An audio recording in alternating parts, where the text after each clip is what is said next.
Good afternoon, it's 1 o'clock. I'm Sajid Rahman with your lunchtime Solent Sports News Bulletin. This season's Champions League final could be moved away from St. Petersburg after Russia's invasion of Ukraine. UEFA are actively monitoring Russia's actions and tensions in Eastern Europe.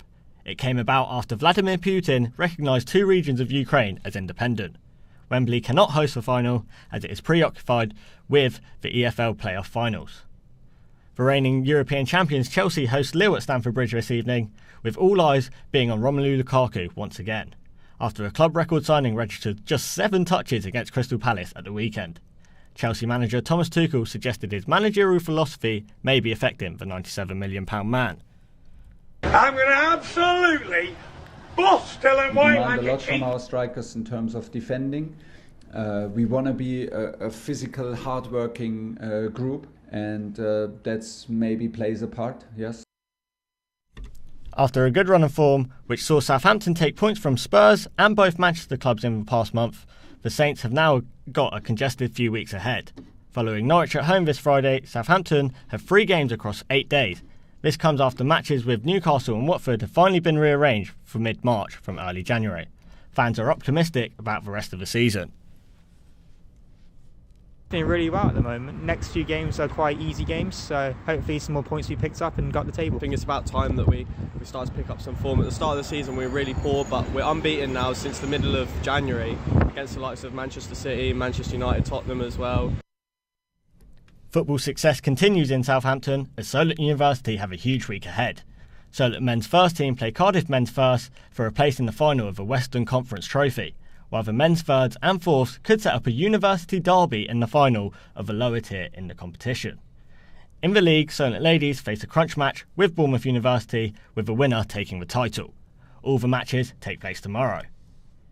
As we speak, Ireland are currently competing for a place in the T20 World Cup in cricket.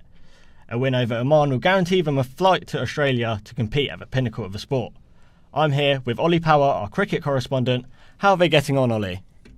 Ireland are in a strong position, Saj. They came on really strong in the second half of their innings and eventually set a 165 for Oman to chase. Oman are currently 76 for 4, needing 90 runs from 44 balls, a run rate of 12.3 per over from now, so it's looking good so far. Perfect, Ollie, thank you. Dillian Whyte cut it close to completing negotiations for his WBC heavyweight title fight against Tyson Fury. The 33-year-old had until 6 a.m. this morning to sign, eventually agreeing on £5 million and the Gypsy King earning £20 million. Fury has already started the war of words, posting on Twitter this morning. I'm going to absolutely bust Dylan White like a cheap water balloon. Because you're useless, you big dosser. You useless sausage. Southampton professional boxer Joe Pickford is set to make a long-awaited return this weekend. He will fight Bosnian Jovic Jovanovic in Luxembourg on Saturday. He's now under SK4 promotions and ends a 736-day wait for a fight. He remains undefeated and holds 16 wins on his record, as he hopes this will outweigh his ring rust. A 2-time Formula 1 champion is confident his car can add more wins to his resume. Fernando Alonso takes part in the first testing taking place tomorrow in Barcelona. Alonso is excited that the new regulations have kicked in for the 2022 season and believes he can capitalise. I came back to the sport in 2020 because of these regulations, so it has been 1 year and a half waiting for these cars, and I think the team did an amazing job in the last year, building this car in Enston and Beatty, so we are all very motivated. Rugby now, and there was breaking news this morning as England and Lions player George Cruz has announced his retirement from rugby. The decision comes on his 32nd birthday, ending a career which saw 42 England appearances and 1 for the Lions. The birthday boy now wants to turn his focus onto his businesses. Tennis, and a former world number 1 believes he can still compete at the top level. Andy Murray came from a set down to defeat Christopher O'Connell in Dubai last night.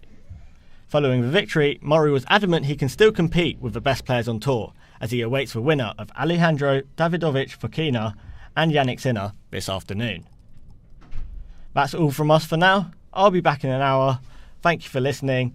Remember, you can keep up to date on our website, solentsportsjournalism.co.uk.